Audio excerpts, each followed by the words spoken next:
두 번 만에 뭔가를 해야 되니까 상당히 곤혹스러워요.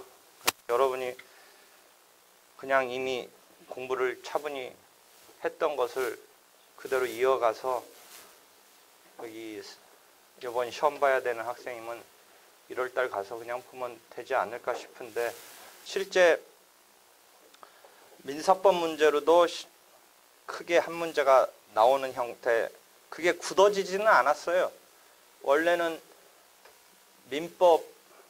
민사소송법, 상법을 어떻게 혼용해서 할 건가가 완전히 스타일이 굳어진 건 아닌데, 만약 1회 실제 변호사 시험을 기준으로 한다면 민사소송법이 독립적으로 100점이 있는 게 아니고 민법 속에서 같이 혼합돼서 나온 형태였기 때문에 그 형태가 일반적인 형태로 제일 많이 통용될 거는 같은데, 확정된 형태로 그렇게만 된다라고 할 수는 없을 거예요.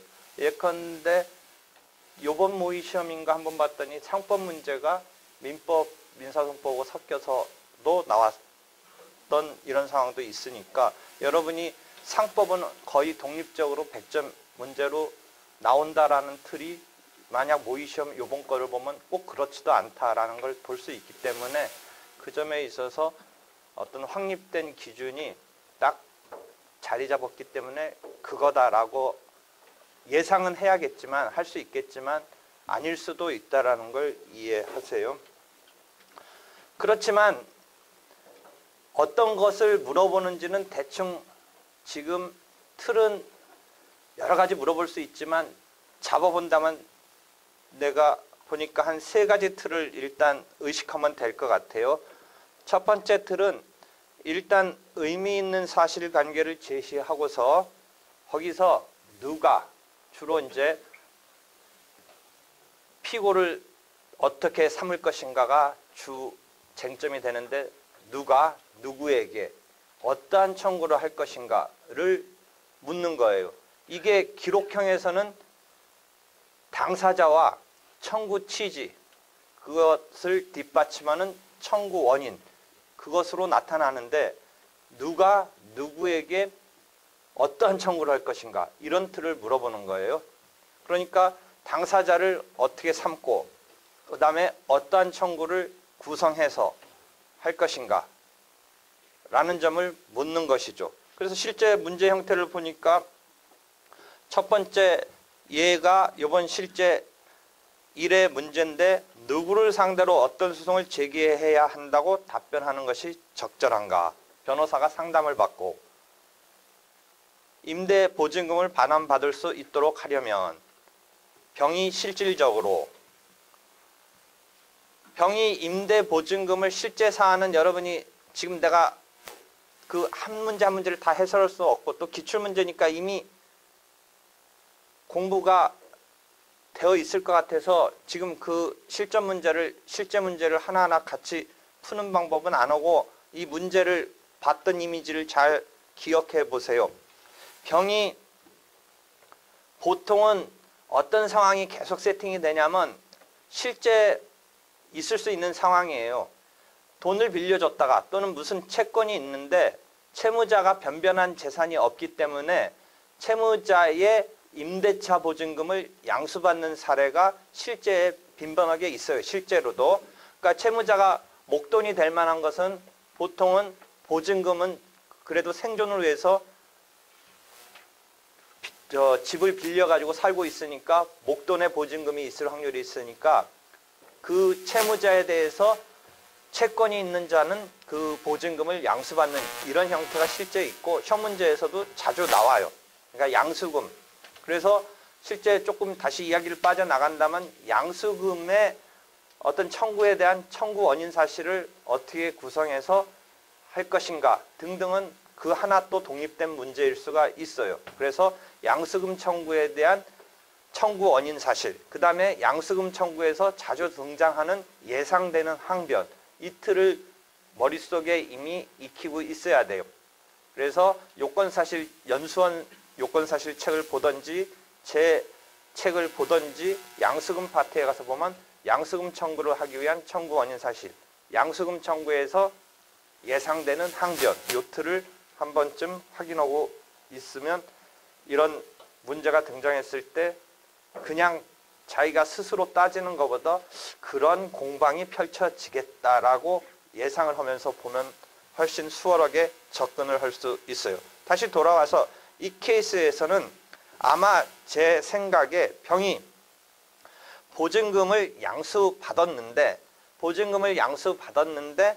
그랬을 때 그 보증금 양수받은 것을 실제 청구해서 소송상 청구해서 받으려고 할 때 누구를 상대로 어떤 소송을 제기해야 뭐 이런 문제로 들어갔으니까 지금 임차인의 보증금 반환 채권을 양수받은 상태에서 보증금이 결국은 임대차 관계에서는 목적물, 임대차가 종료되거나 도중에 뭔가 문제가 있어서 끝났을 때 보증금을 돌려받으려면 반대적으로 임차인은 임대인에게 그 목적물, 임대 목적물을 돌려줘야 돼요. 그게 동시이행 관계에 걸려든단 말이죠.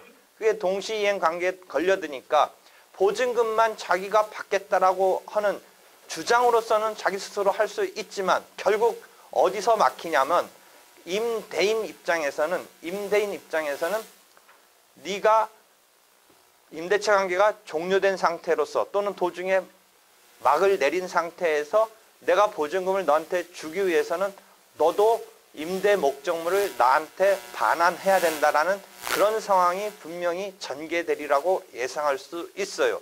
그럼 다시 또 여기서 빠져나가서 우리가 무엇을 익혀야 되냐면 임대차 관계가 종료됐을 때 임대인에 대한 보증금 반환 청구권과 임대인이 임차인에게 목적물 반환 청구를 하는 것이 동시이행 관계에 걸리고 실제 여러분이 공부를 한 부분서 그때 임대차 보증금에서 이제 또 뭔가를 막 공제해야 되고 하는 이런 이야기가 펼쳐지고 이쪽에서 그것에 대해서 뭐라고 얘기하고 하는 이런 싸움이 전개되는 것을 공부를 한 바가 있을 거예요. 그래서 그런 점을 임대차 관계의 종료에 있어서의 동시이행 관계에 있어서의 보증금 반환 채권과 임대차 목적물의 반환, 종료에 따른 반환 청구의 그 관계에서 발생되는 그 상황을 미리 머릿속에 어느 정도 예상하고 익혀두고 있으면 역시 수월하게 접근할 수 있다라는 거예요. 그래서 다시 돌아와서 이 문제에서는 결국은 보증금 반환을 임대인에게 하는데 양수인의 입장에서 임대인에게 보증금 반환을 요청하는 이런 틀이 될 텐데 분명히 임대인이 목적물 반환을 하기까지는 내가 보증금을 순수히 줄 수 없겠다라는 이런 반발을 하지 않겠는가의 이런 상황을 여러분이 염두에 둬야 돼요. 그래서 누구를 상대로 어떤 소송을 제기해야 한다고 답변하는가 입장에서 임대인을 상대로 하는데 그 경우에 자기가 임대보증금을 양수받은 자라고 했을 때 어떻게 될 건가의 그런 상황도 생각해보고 한편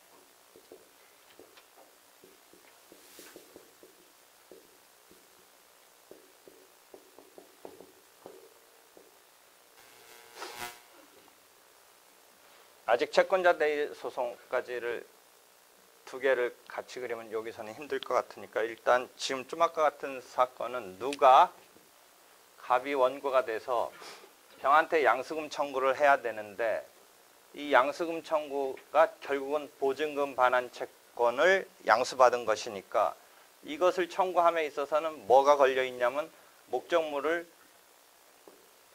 임대인인 병에게 을이 임차인의 입장에서 동시이행으로 걸려드니까 요게 처리되지 않고서는 요것을 지금 반환받을 수 없는 이런 상황으로 걸려드니까 여기서 갑은 병한테 양수금 청구만을 했을 때 이 부분에 있어서 목적물 인도 청구와 동시이행 관계에서 문제가 걸려들 것 같으니까 요 목적물 인도 청구를 이 양수금 청구의 채권을 가지고 병이 을을 상대로 임대차 목적물 인도 청구를 하는 것을 갖다가 채권자 대의소송 대의권액위에서 청구하는 것을 양수금 청구에다가 플러스해서 하지 않으면 이 부분 처리가 안 되니까 그것을 지금 할 수 있는 그 방법을 아마 묻는 그런 문제였을 거예요. 그래서 채권자 대의소송으로 병은 이 두 번째 질문이었던 것 같은데, 병은 변호사 정을 찾아가서 임대보증금의 반환을 받는 방법에 대해서 자문하였다 하면서 인도받았지 않았기 때문에 반환할 수 없다는 입장이고, 보증금을 반환할 수 없다는 입장이고, 을에게 인도할 생각이 전혀 없다라는 것이다. 갑을이 지금 잠깐만요. 이 사례대로 한번 바뀌어야 될 것 같은데요. 그 사례 속에서는 만약 이게 병이고 갑을병이 다 바뀌었네요. 을에게 인도할 생각이 전혀 없다. 그래서 변호사로서는 병이 실질적으로 보증금을 반환받기 위해서 어떻게 해야 되느냐. 일대 을이 갑에 대해서 임대 목적물 인도 청구를 하는 것을 을이 행사하지 않겠다라면 병의 입장에서 대의권액위에서 행사하는 수밖에 없는데, 여기서 하나 중요한 쟁점은 금전적인 채권에 대해서 대의소송을 제기할 때는 이 중간에 낀 요 경우는 이 사람이 채무자죠. 요 대의소송에서는 오히려 임차인이 제3채무자가 되는데, 채무자 을의 무자력을 보통은 요건으로 하는데, 등기 청구 등의 대의소송이 유용되는 경우에 있어서는 무자력 요건이 문제되지 않지만, 일반적인 본래의 채권자 대의소송에서는 이 무자력이 요건으로 되는데, 이 케이스에 있어서는 이 목적물 반환 청구를 위해서는 무자력이 요건으로 하지 않고도 가능하다라는 게 포인트였었어요. 그래서 병의 입장에서 을의 갑에 대한 목적물 인도 청구권을 을의 무자력을 요건으로 하지 아니하고 갑에게 그 갑을 피고로 대의 청구를 할 수 있다까지 그 부분을 그래서 물어보는 거예요. 그래서 그런 점에 있어서 썼으면 되는데, 다시 돌아와서 하여튼 그런 문제가 나왔는데, 결국은 누가 누구에게 어떠한 청구를 할 것인가 인데, 이 경우는 뭐 원고는 이미 그 사례에서는 원고는 병이 주어져 있기 때문에 그 점에 있어서 고민은 없는데, 채권자 대의소송으로서 청구할 수 있는 것을 잡아낼 수 있었느냐의 문제인데, 실은 뭐 시험 보기 전에도 이런 류의 타입에 대한 훈련은 이미 되어 있었다라고 생각을 했던 건데, 첫 해 변호사 시험에서는 어떻게 나올지에 대해서 잘 어려웠기 때문에 상황이 경우에 따라서는 상당히 어려운 문제였을 수는 있어요. 지금 보고 나서 보면 아, 그게 맨날 쟁점이 되는 거였구나 라는 게 아는 것인데, 의외로 그때 이 문제는 어려웠을 거라고 생각을 했던 것 같아요. 나는 요거는 관여하지 않았기 때문에 뭐 옆에서 쓱 보니까 그랬던 것 같아요. 이 사례형으로서.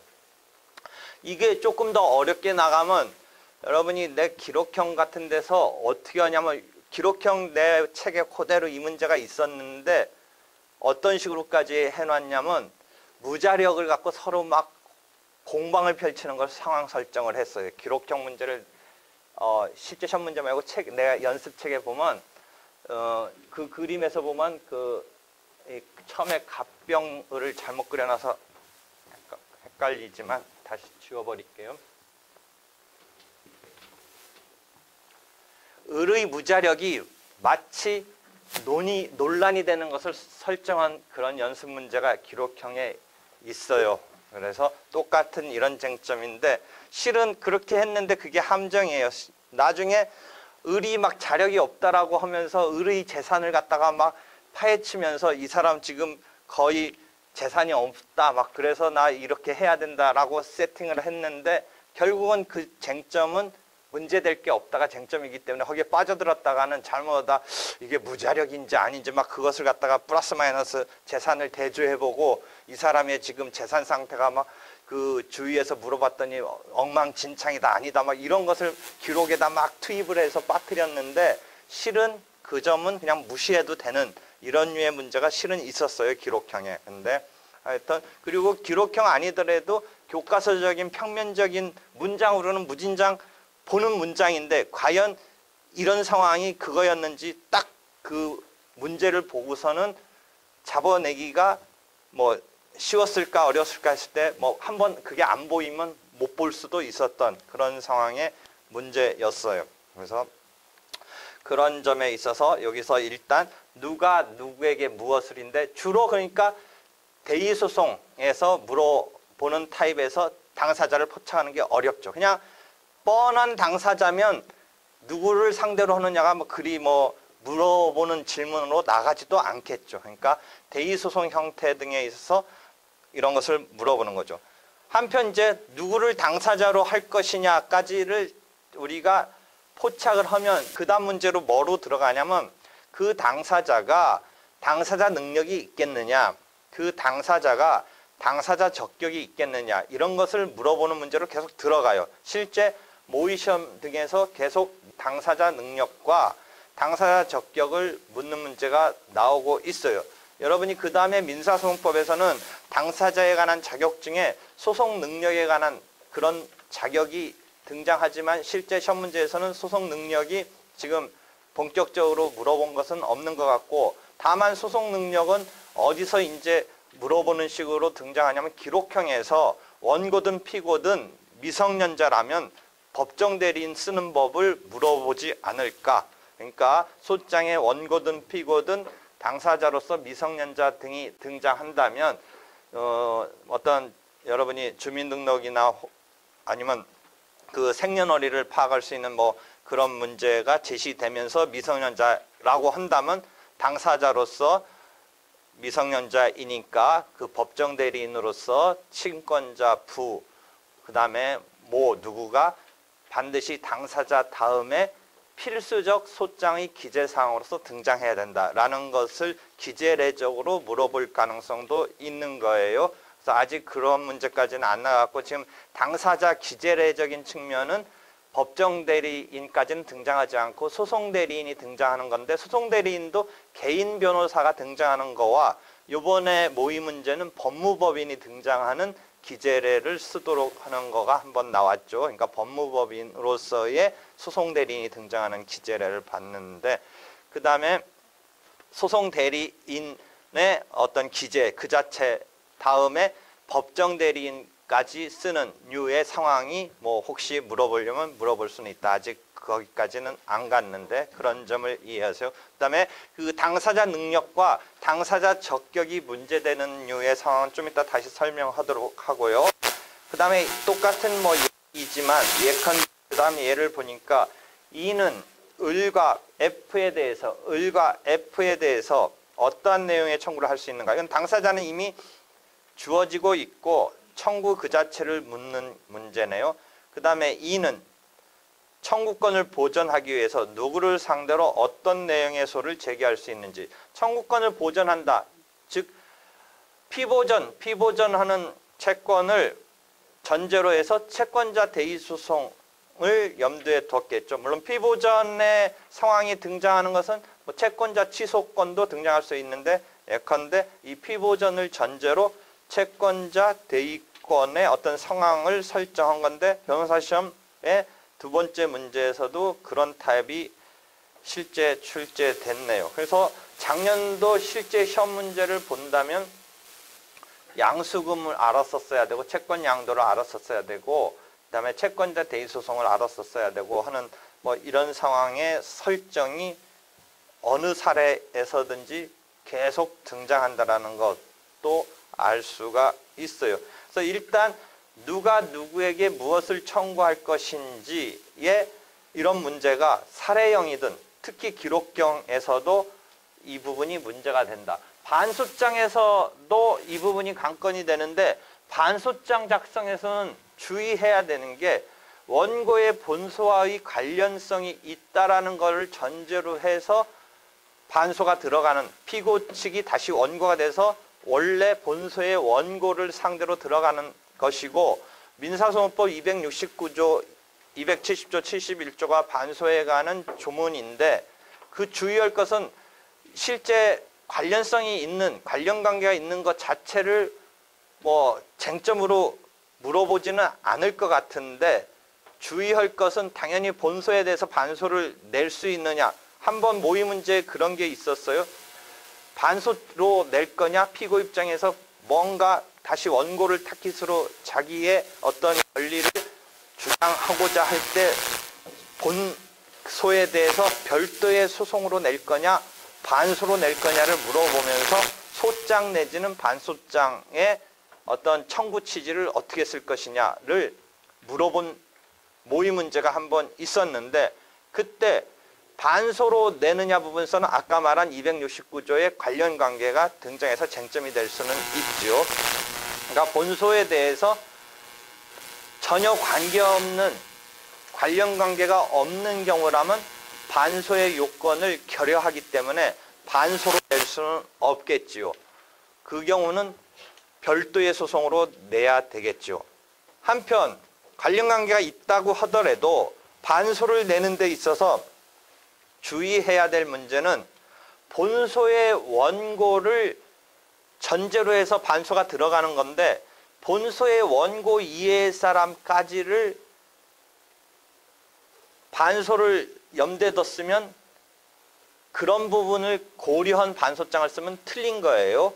원래 그러니까 피고가 자기 법률 관계에서 반대로 소송상 치고 들어가고 싶은 사람의 대상이 원래 본소의 원고로 등장했던 사람 말고 또 다른 사람들까지 같이 결부시켜서 들어가야 되는 상황으로 설정되어 있더라도, 만약에 반소로 들어가려면 그 피고는 반소의 피고, 즉 반소의 피고라는 것은 본소의 원고이니까 본소의 원고 이해자를 타깃으로 하는 실제 상황은 해야 마무리가 깔끔하게 되는 사안이더라도, 반소로 들어갈 때는 결국 누구밖에 타깃을 못하냐면 본소의 원고만 타깃으로 할 수밖에 없다라는 것이죠. 원래 치고 들어온 본소의 원고만 타깃으로 해야 되니까 그 반소에 있어서 부득이 그 사람에 대한 것은 빼고 낸다든지 완벽한 깔끔하게 처리를 위해서는 필요했지만, 그 사람까지를 타깃으로 하는 게 필요했지만 반소장으로 들어갈 때는 원래 본소의 원고 이해 사람을 등장시킬 수는 없는 것이니까 그 점에 대해서 주의하라는 것이죠.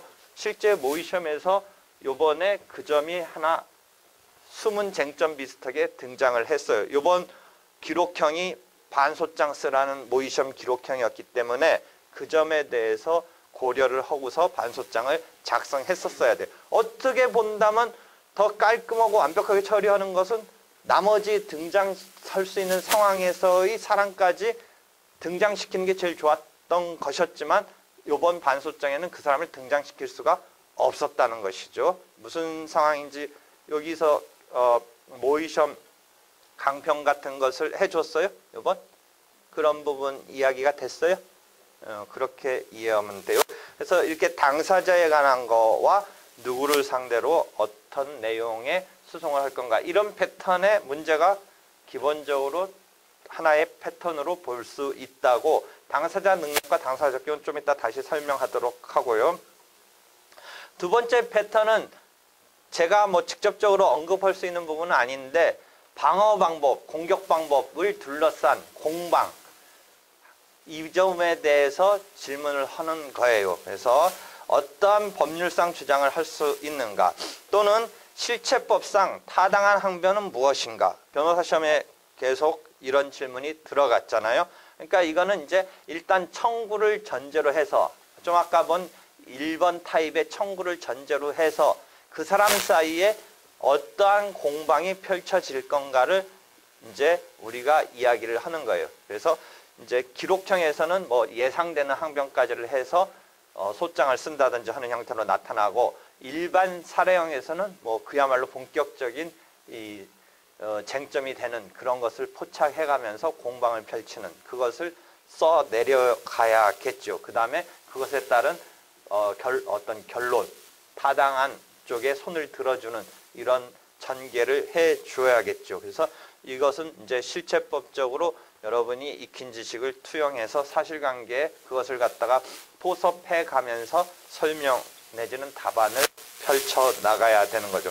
그래서 잠깐 본다면 원고의 공격 방법으로서 청구 원인이 이제 공격으로 들어가고, 방어 방법으로서 그 청구 원인 사실에 대해서 부인하는 게 가장 일반적이고, 또는 뭐 부인 자체에 대해서 이제 인정을 아예 해버리고 그 다음에 스스로 피고 측에서 항변으로 공격을 하는 이런 단계가 이 두 번째 단계에서 항변으로 다시 들어가겠죠. 그러면 이쪽 다시 원고 측에서 이것을 부인하겠죠. 또는 좀 아까 봤듯이 자백될 수도 있겠죠. 그래서 여기서도 그냥 부인만 지금 이야기를 하고 있지만, 자백됐다면 우리가 이제 200 민사소송법에 보면 자백된 사실은 불요증 사실이라고 그래서 민사소송법 288조에 보면 더 이상 증명할 필요가 없이 그대로 사실 인정의 기초로 할 수 있는 것인데, 부인이 된 경우에는 입증 책임을 지는 이 케이스에서는 요 단계에 있어서는 원고가 증명을 해야 되고, 요 단계에 있어서는 피고가 증명을 해야겠죠. 이 항변에 대해서 원고가 부인을 하니까.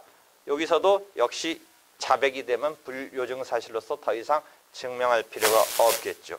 그 다음에 그 항변에 대해서 다시 원고가 재항변을 하면, 그 다음에 다시 피고가 뭐 인정을 할 건 하고 부인할 건 하고 뭐 이런 상황이 펼쳐지고, 다시 한번 그런 상황까지 재항변까지 가는 경우까지도 상황적으로는 있을 수 있는데, 보통 우리가 보면 한 재항변 정도까지 나오는 경우를 볼 수 있었던 것 같아요. 그러니까 청구 원인에 대한 항변, 항변에 대한 재항변 정도를 우리가 봤던 것 같고, 재항변까지 들어가는 경우는 드물었던 것 같아요.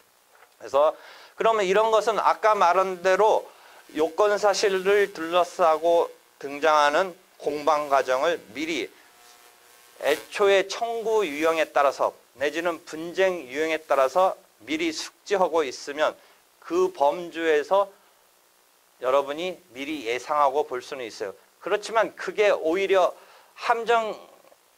함정이랄까 바람직하지 않을 수도 있어요. 여러분이 요건 사실이라고 그래서 너무 이제서 여러분들한테는 요건 사실 열풍이 어떻게 분달까 그러는데, 오히려 요건 사실이 부정적으로 하는 이런 상황까지 이제 조금 더 생각해야 되는데, 여러분은 아직 우리 연수원성의 그 요건 사실에 그런데 정도에서 더 크게 앞으로 어떻게 될 건지, 그 요건 사실이라는 것은 일본에서 역시 일본의 사법연수소에서의 훈련의 틀로 이렇게 가르쳐 주는 것인데, 거꾸로 그게 너무 매몰돼서 실제 다양한 분쟁에 있어서의 사실을 너무 그 요건 사실, 즉 요건 사실은 별건 아니고 그 집으로 친다면 기둥이에요.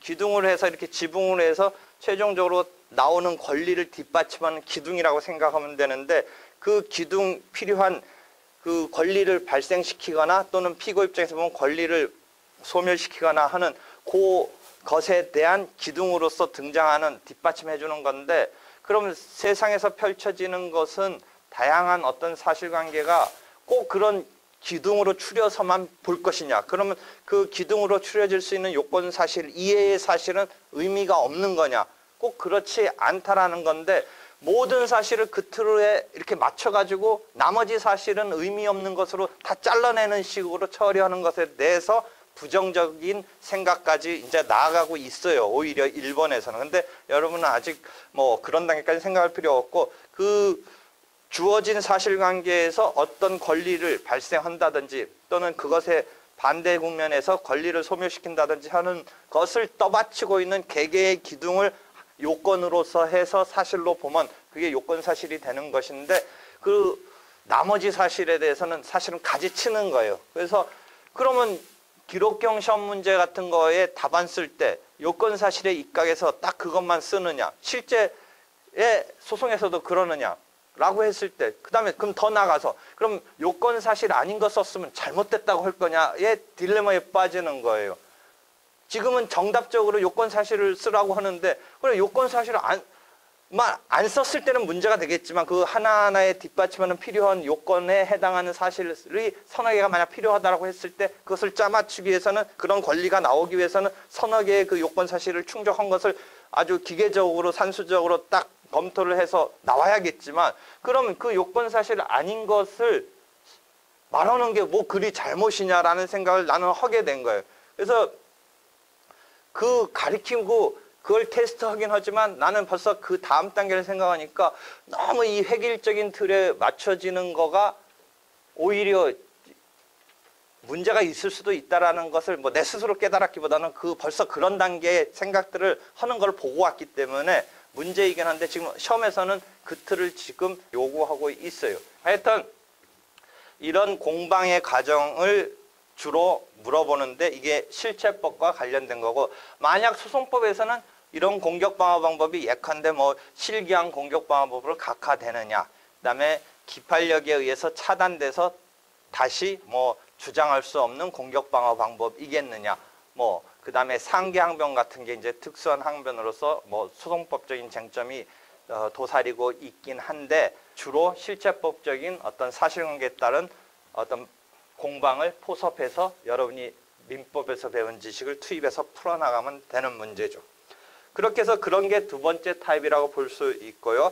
그래서 만약에 계약으로 관련된 공격방어 방법을 본다면 계약이 성립해서 계약이 이제 효력이 발생하죠. 만약 매매계약이 성립하면 매매계약에 따른 대금 청구를 할 수가 있는 것이죠. 이때 매매계약의 효력의 발생을 장애시키는 게 뭐 통정허위 표시라든지 뭐 취소 사유가 있다든지 하는 이런 것에 의해서 여기가 권리 발생이 장애되는 것이죠. 그러니까 원고 입장에서는 권리 발생에 대한 요건 사실을 청구 원인으로서 주장하는 것에 대해서 이 단계에서 그 권리 발생을 장애시키는 사실을 주장해서 이 계약의 효력을 그러니까 채권으로 친다면 매매계약에 따라서 대금 지급 청구권을 갖다가 발생을 여기서 장애시키는 것이죠.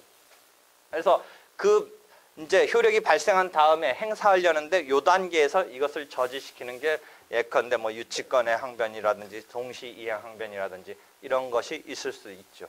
그다음에 그 단계에서 문제가 없어서 행사를 하는 데 있어서 변론 종결시까지 소송을 기준으로 한다면 변론 종결시가 판결로서 나가는 그 최종의 마무리 시점인데 그 변론 종결 시점에 있어서 권리 소멸 사유로서의 계약의 효력을 갖다가 이제 소멸시키는 것을 변론 종결 시점까지 주장을 해서 그것이 타당하면 원고의 청구가 예컨대 기각된다든지 하는 것이죠. 그래서 이런 단계의 소송의 흐름에서의 상황으로 계약을 가지고 풀어간다면 이런 상황이 전개될 거라는 것이죠. 그래서 두 번째의 상황이고요. 세 번째는 이제 그 결론으로서 위소는 적법할까? 위소는 인용될 것인가? 이소는 전부 인용될 것인가? 뭐 이런 류의 문제를 물어보는 것이죠. 그래서 그 점에 있어서 이제 병의 제기한 소와 의리 제기한 소는 적법한가? 적법한가를 묻는다는 것은 소송에 있어서 소송 요건을 체크하는 것이죠. 소송 요건을. 그래서 소송 요건을 통과에 들어가지 못하면 본안 판결까지 못 가고 소송 요건에서 이제 원고의 청구가 부적법 각하되는 것이죠. 그래서 그 점을 우리가 결론으로서 체크하라는 문제니까 결국은 그 소송상 청구에 대해서 소송 요건적인 검토를 하는 이런 부분이 될 것이죠.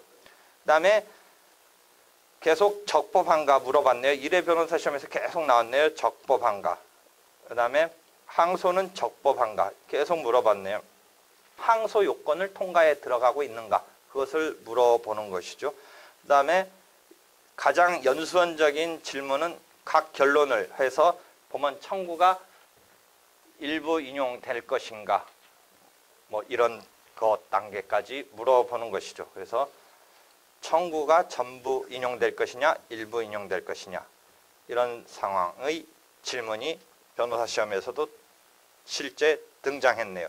그래서 이 경우는 소송 요건과 본안으로서의 이제 판단으로서 결론을 묻는 건데 본안의 판단의 결론은 아까 두 번째 단계인 공격 방어 방법에 따른 결론이니까 소송법적인 어떤 우리가 학습을 투입해서 푸는 게 아니고 소송법적인 학습에서 등장하는 이 부분에서의 관련된 것은 적법한가와 주로 관련이 되죠. 그러니까 우리가 소송법에서 배우는 것은 소송 절차를 배우고 그 소송 절차를 통해서 중요한 소송 요건이라는 개념을 배우는데 본안에 관한 것은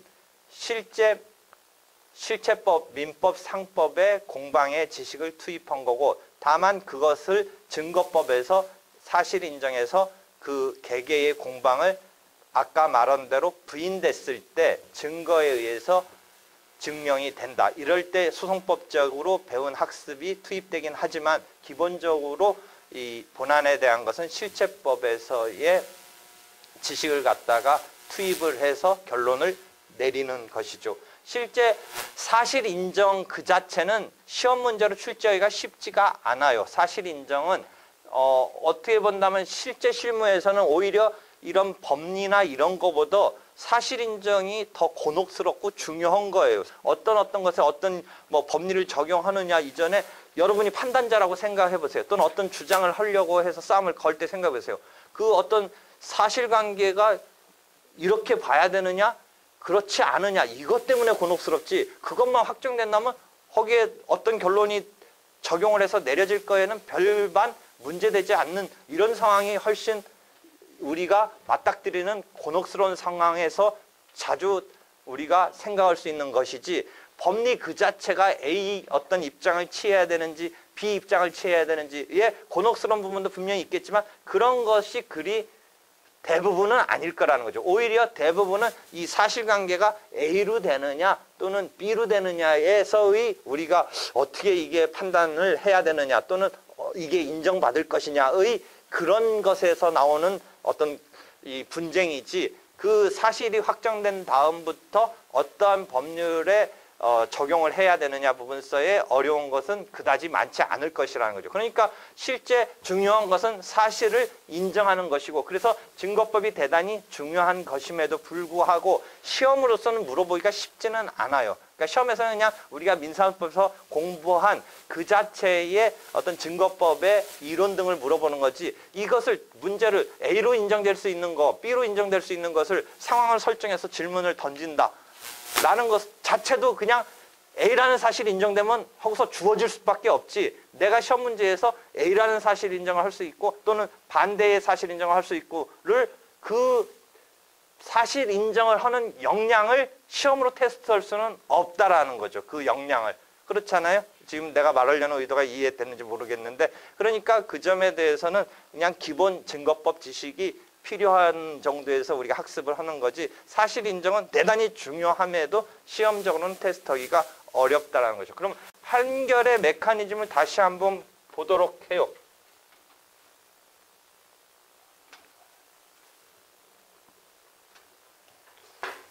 판결을 한다라는 것은 어떤 사실을 확정해서 여기다가 법규를 해석 적용해서 권리 의무를 확정하는 거예요. 그러면 계속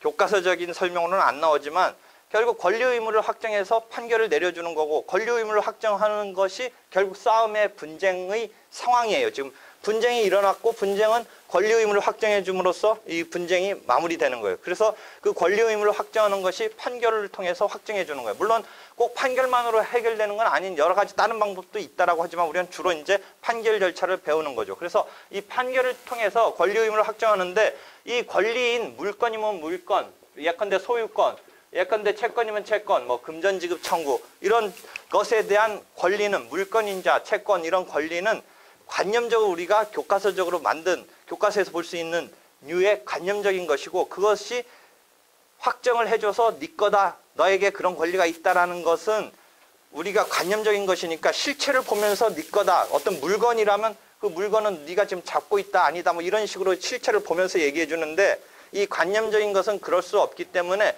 어떻게 확정하냐면 아까 말한 그 권리를 파생시키는 작출시키는 그 개개의 사실을 확정을 해서 거기다가 법규를 해석 적용을 해서 법규를 통해서 그럼 웬만한 법규는 어떤 요건 하에 어떤 효과가 발생한다라는 식으로 실체법의 법규가 규율되어 있어요. 그러니까 실체법의 규율에 따라서 어떤 요건 하에 어떤 효과가 부여된다. 예컨대 대여금의 소비대차의 민법 598조를 보면 소비대차 계약이 체결되면 나중에 이제 차용한 사람은 동종, 동질, 동량으로 반환해야 된다. 이렇게 되어 있어요. 그러니까 소비대차 계약이 체결되면 차주는 나중에 변제기가 지나면 반환해야 되고 그렇다면 대주는 빌려준 사람은 그 차주를 상대로 반환 청구권이란 채권을 획득하게 되는 거예요. 예컨대 민법 598조 등에 본다면 예컨대 소유권을 본다면 예컨대 점유취득 시효를 해서 소유권을 취득했다라고 본다면 점유취득 시효에 해당하는 어떤 요건을 충족해서 예컨대 20년간 평온 공연하게 뭐 소유의 의사로 점유를 해서 결국은 그 소유권을 취득해서 이전 등기 청구 등을 요청할 수 있는 이런 상황이 벌어지는 거예요. 그런데 그 아까 말한 대로 채권과 물건은 관념적인 것이니까 그것을 확정해 주기 위해서는 할 수 없이 이런 요건을 확정을 해서 이런 요건이 있으면 이런 효과가 생긴다라고 해줬던 법규를 적용해서 대전제로 해서 이 사실을 소전제로 하고 그 법규를 대전제로 해서 나오는 효과가 이 권리 의무가 되는 거예요. 그래서 이 권리 의무 자체를 우리가 확정할 수 있는 것은 그 자체로 불가능하니까 이 사실을 확정을 해서 법규를 해석 적용해서 이제 권리 의무를 확정해 준다. 이런 것이기 때문에 우리가 싸움이 됐던 것 중에 확정을 해야 되는 것은 실제로는 사실을 확정하는 거고 이 사실 중에 이런 권리를 직접적으로 작출, 파생시키는 그것을 의미 있게 우리는 실체법에서 요건이라고 하는 것을 따서 요건사실이라고 부르고 반드시 일치하지는 않지만 이것을 뒷받침하는 의미에서 주요 사실이라고 부르기도 하고 그래서 이것을 또 다른 각도에서는 직접사실, 직접적인 사실이라고 하고 요거에 대칭되는 간접사실이라는 말을 한다라는 거죠. 그래서 아까 말한 대로 요건사실을 중심으로 핵심적으로 써라라고 했지만 그런 간접사실이 의미가 없는 건 아니다. 그 주요 사실만으로 딱 가지치고 나머지는 아무 의미가 없는 건 아니다라고 얘기했지만 경우에 따라서는 그 간접사실이 실제 주요 사실 못지않게 역할을 하는 경우도 실제 있으니까 그럴 때는 오히려 간접사실을 써서 납득을 시키는데 일조를 하게끔 해줘야 될 오히려 필요성도 있는 경우도 있다라는 거예요. 예컨대 이런 케이스예요. 대여금 청구 등에 있어서 대여 사실이 그대로 직접적인 주요 사실인 대여 사실이 소비대차 사실이 딱 확정될 수 있으면 좋은데 그 경우에 소비대차 사실이 그대로 확정될 수 있는 상대방이 다퉜을 때 증거가 없다면 오히려 간접 사실을 통해서 주요 사실을 추인하는 그런 루트를 취할 수밖에 없어요. 대여 사실 그 자체를 증인이나 차용증에 의해서 다이렉트로 직접적으로 뒷받침해준 증거가 있으면 다행인데 그게 없을 때는 오히려 대여 사실의 경우도 생각해 본다면 오히려 직접적인 차용증이 없다라면 대여 사실을 인정받기 위해서는 간접 사실을 등장시킬 수밖에 없어요. 그 채무자로 지목된 피고로 지목되는 자가 그 어떤 내가 빌려줬다고, 내가 원고고 채권자라면 빌려줬다라는 시점에 전에는 경제적으로 공궁했었는데 내가 빌려줬다라고 한 시점 이후로 뭐 직원 월급을 줬다든지 뭐 돈 씀씀이가 이제 할 수 있게 됐다든지 하는 공궁했던 상황으로부터 형편이 나아진 상황, 이런 거. 그 다음에 내가 빌려줬다고 하는 그 금액을 은행에서 내가 찾은 사실. 보통 같으면 온라인으로 입금했으면 참 좋았을 텐데 내가 찾아서 직접 건네줬다. 그래서 내 통장을 보니까 내가 빌려줬다고 치는 1억 원이 내가 그날 은행에서 인출한 사실. 그 다음에 예컨대 내가 지금 채무자로 지목한 사람이 변직이 이후에 나를 슬슬 피한 사실. 어디선가 다방에서 만났는데 나를 보자마자 황급히 도망간 사실. 뭐 이런 것 등의 세 가지를 한번 염두에 둬보자 이거죠. 대여 사실 그 자체를 딱히 뒷받침하는 이러한 직접 사실을 뒷받침하는 직접 증거로서의 차용증이나 증인이 있다면 다행인데 없다라면 지금 어떤 거냐. 내가 1억 원을 인출한 사실. 그 다음에 피고 내지는 채무자가 경제적 형편이 마이너스적인 공궁한 상태에서 곤궁했던 상황에서 형편이 핀 사실. 그 다음에 이 채무자가 나를 슬슬 변제기 이후에 피한 사실 등은 실제 대여 사실을 뒷받침해주는 간접 사실 등이라는 거죠. 그래서 이런 것이 결과적으로 이 직접 사실 못지않게 이런 사건에서는 직접 사실로서의 대여 사실을 뒷받침할 증거가 다이렉트의 차용증, 증인, 믿을 수 있는 증인 등이 없다면 결과적으로, 그러면 실제 사건에서 그런 직접적인 요건 사실을 딱 뒷받침해줄 증거가 딱히 뭐 부인할 수 없을 정도로 있으면 실제 싸움이 되겠어요? 논리적으로 뭔가 다른 것 때문에 또 물고 늘어질 건수가 있겠지만 그 부분만 본다면 거의 게임은 뭐 명확가능한 건데 뭐 이렇게 서로 막 공방을 펼치면서 되겠어요. 그러니까 실제는 그런 직접적인 주요 사실이 증명될 수 있는 게 사실은 만만치 않으니까 피고도 거기다 대서 덤비고 있는 거지. 피고 입장에서 뻔한 거 그냥 딱 증거 하나 딱 되면 그냥 힘 못 쓸 거는 철면피 아니면서 뭐 이렇게 버틸 수 있는 여력이 그렇게 많지 않을 거라는 거죠. 그러니까 보통은 이렇게 싸움을 벌일 만할 수 있는 상황이라고 스스로 느껴서 싸움을 벌린다는 것은 결국 원고가 자기 주장을 뒷받침할 증거가 변변치 않다라는 상황이 실제 소송 등에서는 충분히 그런 류의 상황이 실제의 상황이지, 그것이 뭐 우리가 증거로 딱 되는 것을 갖고 하는데 뭐 그렇게 끝끝내 거기서 싸움이 벌어지겠어요. 물론 실제 사건은 뭐 여러 가지가 있을 수 있지만 우리가 본래의 의미의 공방을 생각해 본다면 뭔가 첨예하게 다툴 여지가 있는 것인데 그 다툴 여지 중에 중요한 것은 증명이 불분명했을 때 그래도 물고 늘어질 소지가 있으니까 싸움이 되지 않을 건가의 생각을 해본다면 그 케이스에 있어서 이러한 간접 사실들을 잘 구성해서 주요 사실을 추임받는 그 과정을 어떤 그 변호사면 변호사, 그 당사자면 당사자가 잘 구사를 해야겠죠. 그래서 실제 능력 있는 변호사로서 이 간접 사실을 잘 구사해서 판단자에게 이 주요 사실의, 즉 자유심증주의라고 해서의 그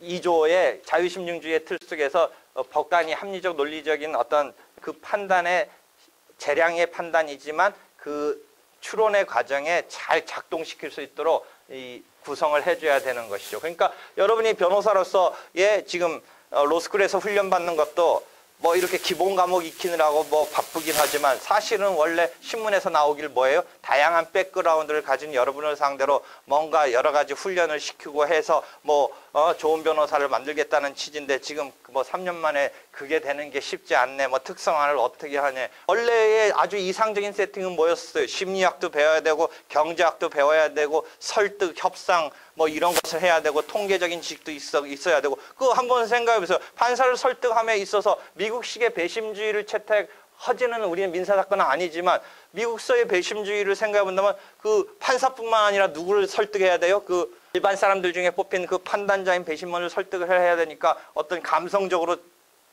그 다음에 그 사람이 이렇게 내 말을 들을 때 언제 탁 채가지고 아주 거기서 탁 임팩트한 뭐를 줘야 된다든지 하는 그런 연극적인 기법까지도 다 습득을 해서 잘 해줘야 된다라는 게 우리도 미국식의 로스쿨을 기본적으로 뽐떠서 그런 걸 하라고 했는데 개뿔 지금 되고 있어요, 안 되고 있어요. 하여튼 이런 간접 사실과 지역 사실을 가지고 사실이 이제 가지고 그 결론으로서 법규를 여기다가 해석 적용해서 권리 의무가 이렇게 해서 확정된다라는 게 판결의 메커니즘인데 이게 본안에 관한 지금 세 번째에 있어서의 원고의 청구를 가지고 전제로 해서 승소할 것인가 패소할 것인가를 물어보는데 그 전에 우리가 이제 소송 요건으로서 본안의 전제 요건으로서 소송 요건이라는 걸 배우는데 이 소송 요건을 통과해 가면 이제 이 본안에 관한 판단을 하는 것이지만 소송 요건을 통과하지 못하면 부적법 각하된다라는 거죠. 부적법 각하. 그래서 적법 한가부터 물어보고 그 다음에 청구는 인용될 것인가 또 인용될 것인가도 조금 더 세분화해서 전부 인용될 것인가 일부 인용될 것인가 뭐 이렇게 묻고 있는 것이죠. 그래서 그런 타입의 시험 문제가 있을 수 있다라는 것이죠. 그래서 이게 세 번째가 그런 건데 그래서 이런 세 번째 타입과 관련해서 판결에 있어서 적법하냐 인용될 것이냐 기각될 것이냐 또는 전부 인용될 것이냐 일부 인용될 것이냐의 세 번째 타입의 문제가 있을 수 있는데 그 때문에 아울러서 본안과 소송 요건에 대한 심리 판결에 대해서 설명을 했어요. 여기까지 하고 조금만 쉬었다 하도록 할게요.